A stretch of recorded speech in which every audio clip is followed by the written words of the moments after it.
Ya, salam, selamat pagi, salam sejahtera, dan salam sehat selalu untuk kita semua.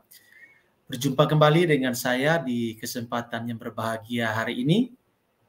Harapan dan doa saya kiranya damai sejahtera dari Allah Bapa di sorga, kasih dan anugerah dari Tuhan Yesus Kristus, serta sukacita oleh Roh Kudus melimpah dalam hidup kita semua. Amin. Pada kesempatan ini, Bapak Ibu Saudara, saya akan membagikan satu video atau satu topik tentang benarkah Tuhan yang mencabut nyawa manusia? Ini merupakan pertanyaan yang diajukan oleh seseorang atau oleh seorang Muslim kepada Elia Miron dalam diskusi perdebatan di media sosial, khususnya di TikTok beberapa waktu yang lalu. Dan ini menimbulkan satu diskusi, satu dialog yang sangat panas, dan tentunya kita juga harus memahami apakah benar Tuhan yang mencabut nyawa kita. Bagaimana pandangan kita sebagai orang Kristen? Dalam agama-agama yang lain memahami atau menyadari bahwa dalam doktrin mereka Tuhan yang mencabut nyawa manusia. Itu sudah menjadi ajaran doktrin yang dianut dan dipahami serta diterima oleh penganut-penganut agama-agama lain dan juga aliran-aliran kepercayaan yang lainnya. Lalu bagaimana dengan pandangan iman Kristen? Benarkah Tuhan yang mencabut nyawa kita? Dan bagaimana Alkitab memberitahukan kepada kita tentang Allah yang kita kenal sebagai penguasa, sebagai pencipta langit, bumi, laut, dan segala isinya, termasuk sebagai pencipta kita. Bagaimana pandangan iman Kristen? Bagaimana pandangan Alkitab tentang pertanyaan, benarkah Tuhan yang mencabut nyawa manusia? Nah, Bapak Ibu Saudara, pada kesempatan ini saya akan men-share sebuah video perdebatan atau diskusi antara seorang Muslim dengan Elia Miron yang mempertanyakan dan bagaimana Elia Miron memberikan tanggapan, respon, jawaban yang menurut saya sangat setuju dengan Elia Miron. Nah, Bapak Ibu Saudara, mohon menyaksikan video ini secara lengkap, secara komprehensif, secara utuh, supaya Bapak Ibu Saudara bisa mendapatkan kesimpulan konklusi yang mantap ya, yang benar dan tidak menyimpang dari firman Tuhan. Berikut videonya saya share untuk kita semua, Bapak Ibu Saudara ya.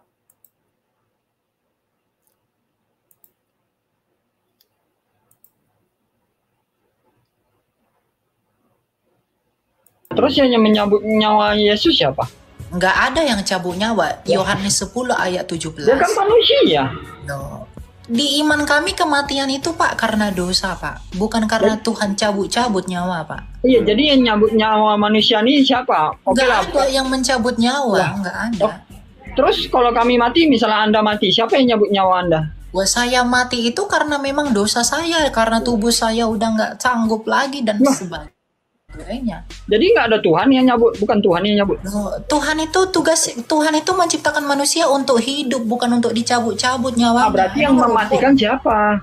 Nggak ada yang mencabut nyawa Pak. Terus gimana sih? Ya jangan samakan dong Tuhanmu dengan Tuhan saya. Enggak, maksudnya oke lah yang menghidupkan kita ini Tuhan, Anda bilang kan? Betul. Oh berarti kita saya tanya Anda kembali. Berarti Tuhanmu menciptakan kamu untuk dicabut nyawanya? Bukan gitu, Mak. Kita diciptakan untuk... Kami itu jelas. Kami itu diciptakan untuk hidup kekal, tapi dosa yang menyebabkan kematian. Ya. Tuhan tidak pernah ciptakan manusia untuk mengalami kematian. Oke lah. Dosa jadi yang menyebabkan kematian. Oke, jadi yang mencabut nyawa kita ini siapa? Enggak ada yang mencabut nyawa. Itu kamu terlalu terperangkap dengan dogma agamamu. Iya. Jadi kamu percaya cabut-cabut nyawa. Di iman kami itu enggak ada, Pak. Yes. Enggak ada yang cabut nyawa. Terus Orang mati ya memang kalau karena tidak ada matinya nyabut mati. nyawa, seharusnya Anda tahu kapan Anda mati. Oh, justru itu justru karena itu kita tidak tahu. Justru kita nggak tahu kapan kita mati. Gitu loh. Kalau Tuhan ciptakan manusia untuk dicabut nyawanya, buat apa diciptakan? Emang Tuhan main dadu? Emang Tuhan main boneka, main drama gitu? Nggak Tuhan berpikir aja. ciptakan, berikan nafas, terus nyawanya dicabut gitu. Buat apa, Pak? Tuhan kami nggak kurang kerjaan seperti punyamu. Ya terus kalau nggak Tuhan yang nyabut siapa? Kok bisa Tuhan Anda tidak tiba-tiba mencabut mati nyawa, gitu? Dia mengizinkan kematian. Ya. Tapi bukan dia yang mencabut. Roma 6 ayat 23. Upah dosa adalah maut. Dosalah yang membuat kematian itu ada. Makanya Yesus datang ke dunia ini adalah untuk mengalahkan kematian itu melalui kebangkitannya. Makanya mengapa Yesus datang itu untuk mati? Ya untuk mengalahkan kematian. Paham ya? Gitu ya. Apa? Jadi jangan samakan konsep kamu yang baru lahir di abad ke-7, Pak, dengan kami yang sudah ada di abad pertama. Itu nggak sama. Ya. Karena Anda tidak bisa mengerti apa yang terjadi di abad pertama. Ya, gagak lagi pula imanmu bukan lahir di tanah perjanjian. Imanmu lahir di semenanjung Arabia. Yang kita nggak tahu itu daerah mana itu. Ya, jadi jangan pernah samakan konsep-konsepmu dengan konsep kami. Kekristenan dengan Yudaisme itu sepakat bahwa dengan penumpahan darah lah ada pengampunan dosa. Ibrani 9 ayat 22. Nah, kamu beda sendiri ya, itu urusanmu. Ya, coba Anda cermati pertanyaan saya. No. Yang menciptakan Gini. kita ini Tuhan, Jangan Anda bilang. gunakan. Tapi yang mematikan kita ini siapa? Anda bilang masa nggak tahu? Kalau memang Anda nggak tahu, berarti Anda tahu kapan Anda mati. Kalau bukan Tuhan yang menyambut nyawa kita. Ya, kita nggak tahu kapan kita mati, kecuali kamu mau membunuh dirimu Nah, sendiri. kita tidak tahu kapan kita mati. Itulah Tuhan yang tahu kapan kita mati. Oke. Makanya Tuhan yang menyambut nyawa Tuhan kita. tahu. Tuhan tahu kapan kita mati, tapi bukan Tuhan yang buat kita mati, Pak. Paham nggak maksud saya? Ya jadi siapa? Ya, dosa kita yang membuat kita mati, bukan Tuhan yang membuat kita mati. Berarti kalau dosa kita banyak, kita cepat mati gitu. Ya, orang-orang berdosa ya pasti mati, semua mati. Semua Berarti mati. Anda tak punya dosa. Ya, saya nanti akan mati karena saya punya dosa. Oh, berarti tunggu dosa Anda banyak baru mati gitu. Loh, semua orang berdosa, bayi aja ada yang mati. Itu buktinya bayi itu punya dosa, makanya dia bisa mati. Kalau bayi itu suci, berarti dia seperti Allah, nggak bisa mati dong. Nah, jadi kalau kamu bilang bayi itu lahir suci, ya, dan dia mati, itu tipuan, bohongan itu, nggak bener. Karena yang suci nggak mungkin mati.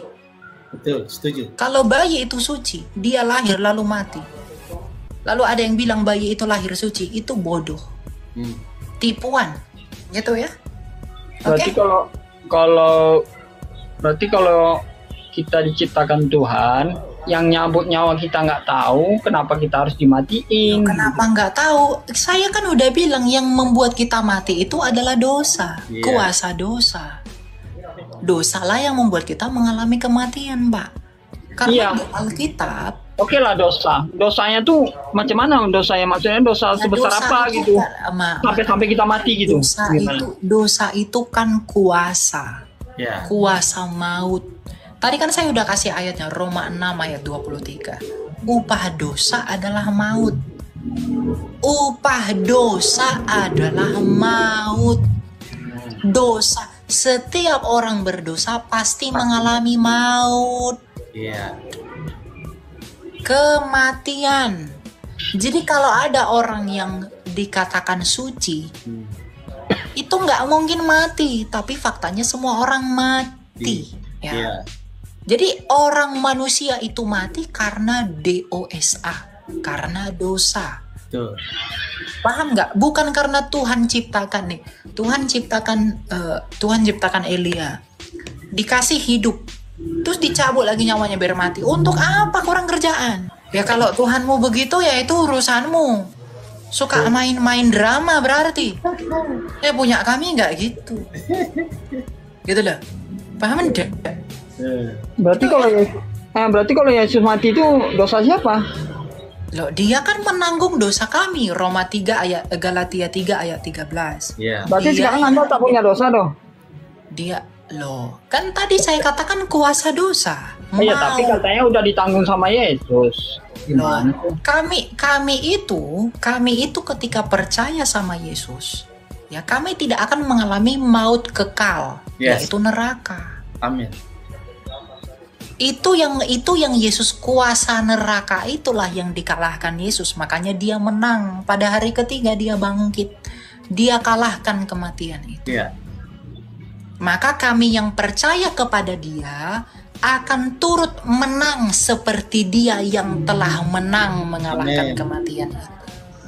Dan kami harus mati dulu untuk tubuh yang fana ini Yes. digantikan dengan tubuh yang mulia. Karena ini tubuh yang berdosa, nggak bisa masuk kerajaan Allah tubuh berdosa ini. Tangan saya ini adalah tangan berdosa, badan saya ini. Maka ini harus mati dulu agar bisa digantikan dengan tubuh yang mulia, sama seperti tubuh Tuhan yang mulia, tubuh Yesus Kristus yang telah bangkit itu. Jadi ketika kami percaya sama Yesus, itu tentang bahwa kami dimenangkan. Kuasa dosa yang tadinya menghakimi kami itu ditransfer kepada Kristus dan dikalahkan oleh Kristus. Amin. Makanya dalam Galatia 3 ayat 13 dikatakan, ia dengan jalan menjadi kutuk, menanggung kutuk dosa kita. Karena ada tertulis, terkutuklah orang yang digantung pada kayu salib. Iya. Jadi kutuk yang seharusnya saya terima itu digantikan oleh Kristus melalui iman saya kepada Dia. Amin. Maka ketika saya percaya kepada Dia dan saya mati di dalam Dia, maka saya pun akan meninggalkan tubuh saya yang berdosa ini, dan pada hari kebangkitan akan dibangkitkan dengan tubuh yang mulia sama seperti tubuhnya Dia yang mulia juga. Yang sulung itu yang pertama bangkit dari semua manusia. Iya. Gitu. Benar. Oke.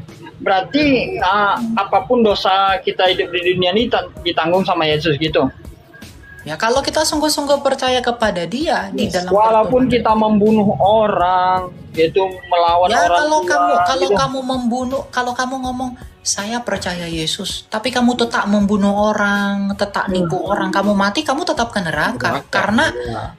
iman tanpa bukti itu nggak mungkin Yes. beriman.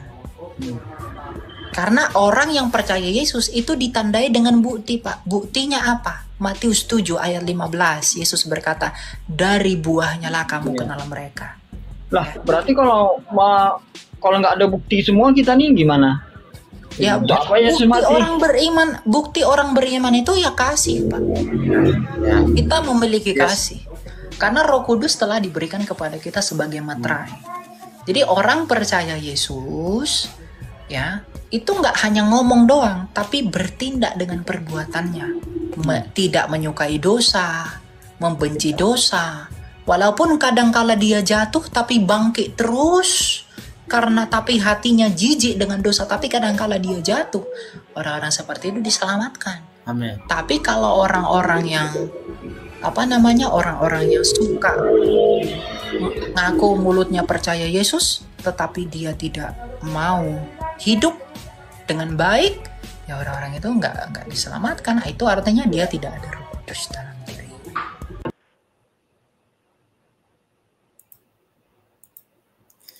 Ya, Bapak Ibu Saudara, itu penjelasan yang sangat luar biasa disampaikan oleh Elia Myron terkait dengan pertanyaan seorang Muslim tentang benarkah Tuhan yang mencabut nyawa manusia. Memang Bapak Ibu Saudara, di luar sana ada pemahaman-pemahaman, ada doktrin, ada dogma atau pengajaran yang diterima dan dipahami bahwa karena Allah itu yang berkuasa, maka Dia bukan saja menciptakan manusia, Dia juga yang mencabut nyawa manusia. Itulah pengajaran, dogma, pemahaman yang diajarkan di berbagai agama di luar sana atau di berbagai aliran kepercayaan. Tetapi kita bersyukur bahwa Alkitab kita memberikan sebuah pembeda bahwa Allah kita adalah Allah yang berkuasa, Allah yang berotoritas, Allah yang berdaulat. Tetapi Dia bukanlah pribadi yang mencabut nyawa kita. Berdasarkan catatan Alkitab, kalau kita merujuk dalam kitab Kejadian, ketika Adam dan Hawa jatuh dalam dosa, Allah tidak mencabut nyawa mereka. Allah tetap membiarkan mereka hidup dan menjalani kehidupan mereka dalam keberdosaan mereka. Dan dosalah yang menyebabkan manusia itu mati. Makanya ketika Allah berfirman kepada Adam, semua pohon dalam taman ini boleh engkau makan, tetapi pohon pengetahuan tentang yang baik dan yang jahat, janganlah engkau memakannya, sebab pada saat engkau memakannya, pastilah engkau mati. Jadi, Bapak Ibu Saudara, bukan Allah yang mencabut nyawa kita. Sebagai orang Kristen, mengikuti ajaran Alkitab, ajaran para nabi, para rasul, termasuk Tuhan Yesus sendiri, memberikan satu penegasan bahwa Allah kita, Tuhan kita, bukanlah pencabut nyawa manusia. Dan manusia bisa mati karena dosa. Kematian diizinkan oleh Tuhan karena memang manusia berdosa. Sehingga dengan demikian Yesus mati di atas kayu salib, mengalahkan kuasa dosa, sehingga kita yang percaya tidak akan mengalami kematian kekal. Karena tubuh kita ini memang harus digantikan melalui kematian.